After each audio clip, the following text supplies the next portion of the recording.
Good afternoon, good evening.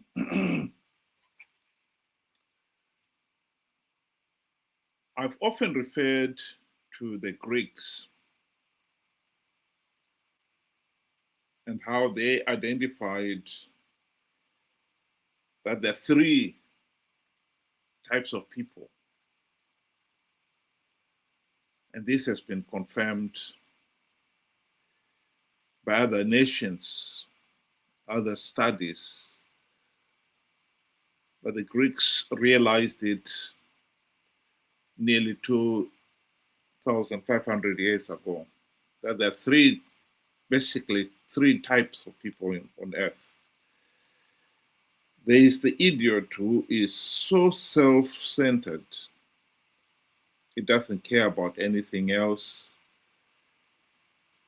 It's me, myself, and I, and here and now. That's all that matters.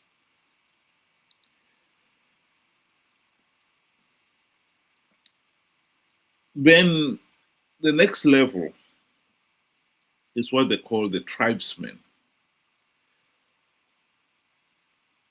The tribesman thinks of his tribe,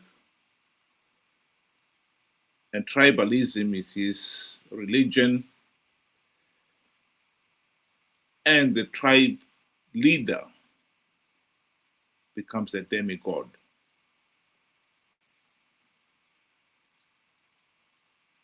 He will defend the tribe at all costs. Whatever the leader says, he should not be questioned. He's a demigod who can do no wrong. And then there's the third class, the third type of person. And the Greeks called him the citizen. Here is an individual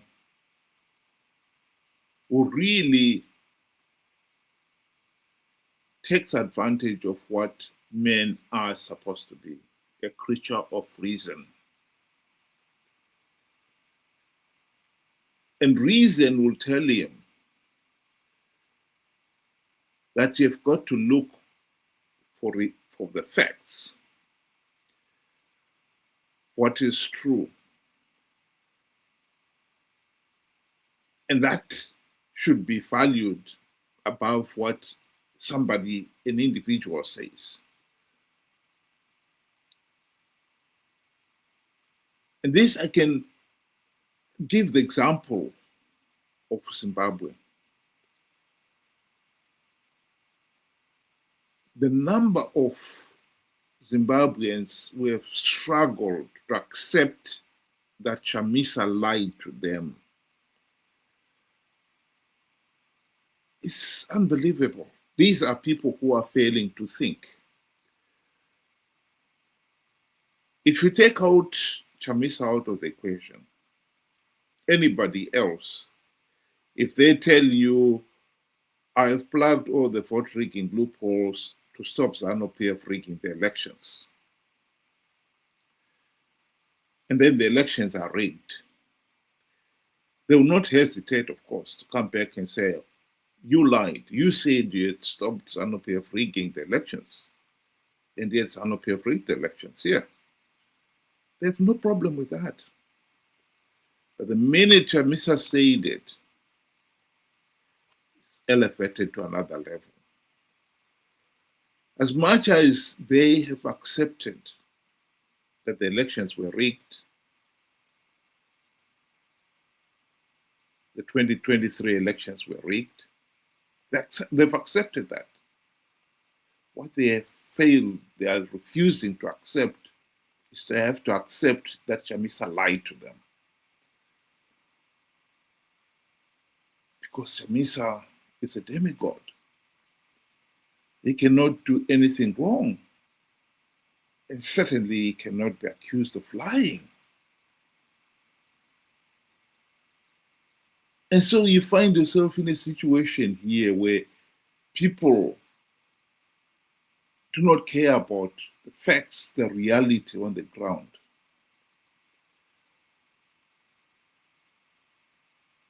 The citizen will look at it and say, it doesn't matter who said it. I look at the facts on the ground. If it's true, fine. If it's not true, then that was a lie. This is what we have a problem with in Zimbabwe. And this goes to our leaders as well.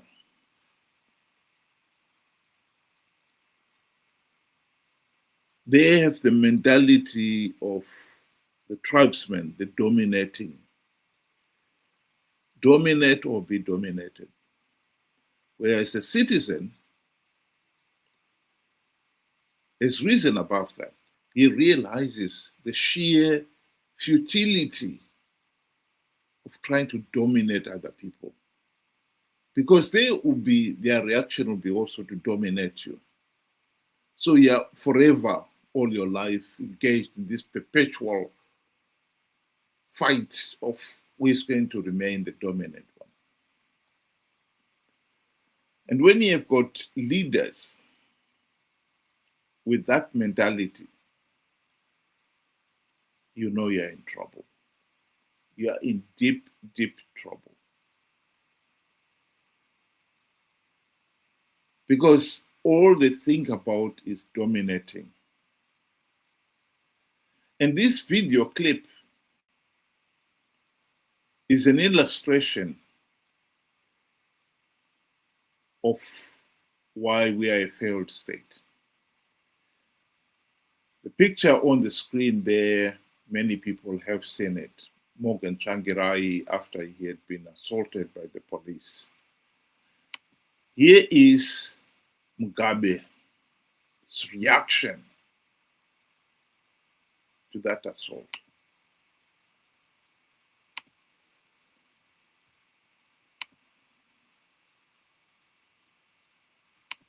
BBC Sky News vese vaingorakidza ikoko ngoradzwa musoro iwoyo zvichidza akapondwa musoro akaitwa se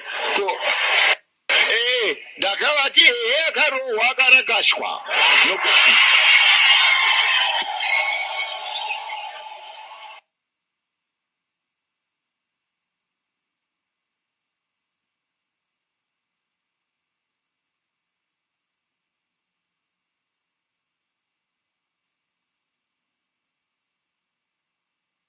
muigrasa dzaikoko vanhu vake pokok vese vana del vana maambassadors kunana Netherlands vana Germany vana Sweden vaizaridza chiitira kuti tikadaro tinonge tichirakidza pasi rose kuti ndiye wamutungamiri watino chronicling events which led to the beating of Mr. Morgan Tsvangirai and his supporters after their attempt to hold an illegal rally. President Mugabe said the MDC leader asked for it after he challenged the police at a station in Highfield.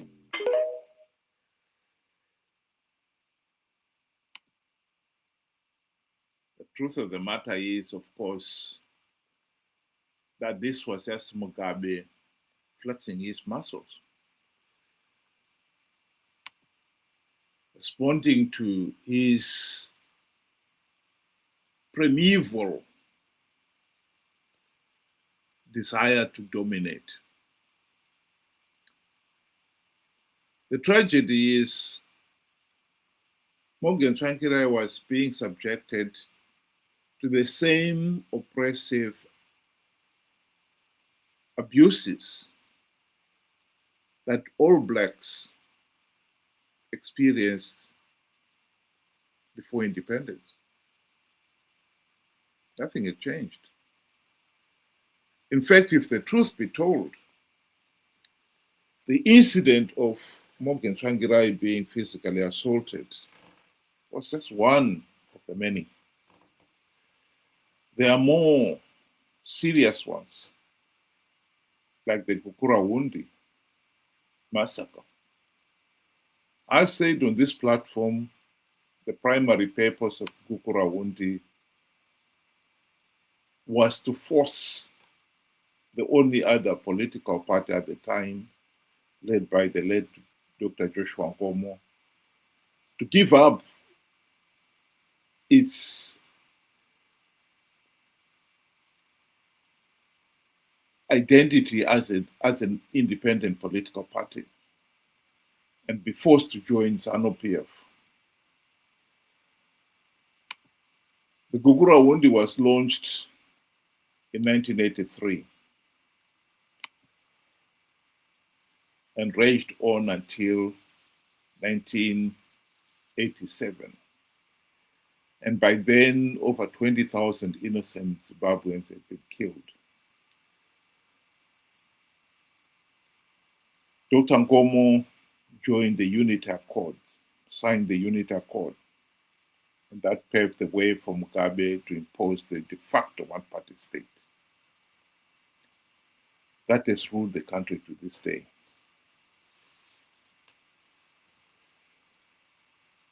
Another nightmare scenario was to happen in 2008, when after the beating of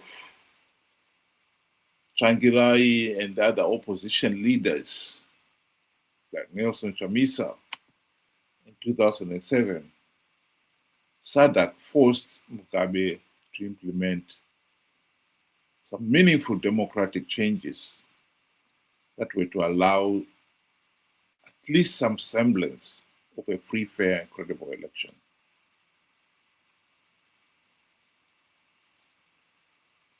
And the people seized on that change.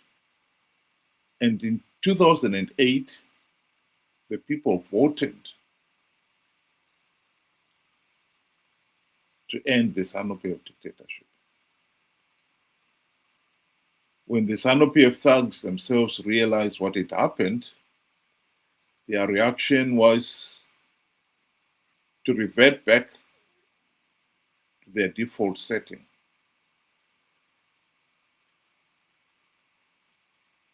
And the country was subjected. First of all, Mnangagwa stepped in, stopped ZEC declaring the results, and it was to take another 5 weeks to count just 5 million votes, where the primary purpose was to whittle down the opposition's win in parliament to just a marginal one. But most significantly, to whittle down Tsvangirai's votes to a manageable 47%, to force a runoff. From 73%, according to Mugabe's admission, to 47%.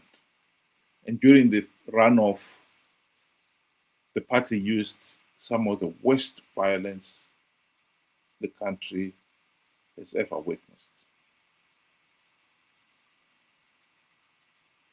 Here is a video clip of that 2008. Mnangagwa himself boasting of his role in that electoral coup. 2008 patakaita ma-elections pakaposa papinda Tsvangirai ndandiri election agent ya president. Ma-results abuda tiri party headquarters vamutasa vanga vari secretary vedu ve-administration vamutasa muripi ndafona ndiri kwarusapi komogwenda kwarusapi seka ma-results achibuda kudai vanga aiwa zvako izvo Mnangagwa ndezvako endaenda kumusha ofisi vanga vabisa zvinhu zvavo zvose watofunga kuti zani yadini yaparara. President ofona zvakamira sei kati atomamira zvakaita takatodini kateda sei manje mama tikati abvudzai baba nitaure navo baba gadzirai politburo cabinet musarangarira zvimwe zvipi gadzirai chi cabinet asi nangoda kuti muzive kuti 2008 ma-results abuda vamutasa vakatiza. As a country we face a generational transition. Vana vese ava vari kuma below 35, they are crying out for help. The country is in a mess. Harusi rufaro. We know we are inheriting a mess. We know this country has been left with nothing. I'm assuring you that starting from tomorrow, you'll see a different nation from what you have seen or read on the news about these results and everything. Where we are going ahead there, the situation will be very different. What we said to our people, they could not see with their own eyes. We are going to act as we see it fit. We are prepared to go the whole distance.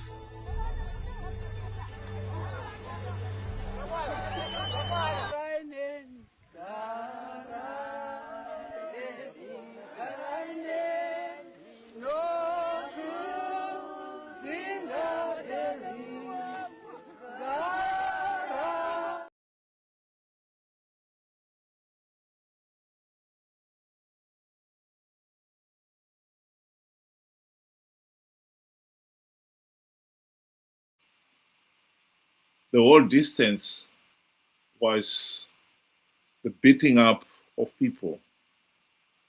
Over 500 were murdered. It was just 2 months of the runoff. Our failure to accept the reality that we can govern ourselves only if we respect the rights of other people.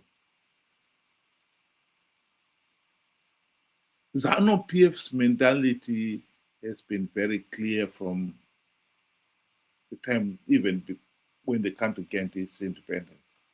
ZANU-PF has been prepared to burn the whole country down, to consolidate its own hold on power. And this is why the country is in turmoil.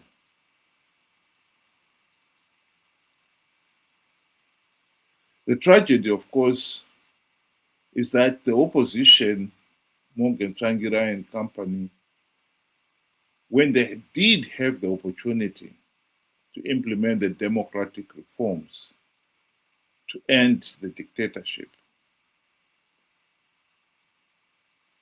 they sold out. Mugabe bribed them with the trappings of high office, and information is now coming out that they also received farms and other goodies. And the opposition completely forgot to implement even one token reform.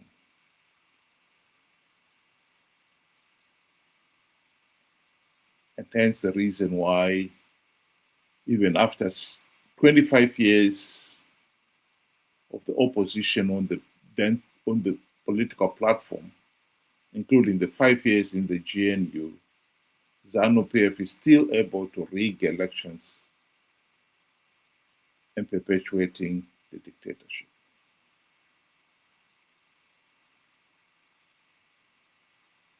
That is the tragic reality of Zimbabwe. We have failed to govern ourselves.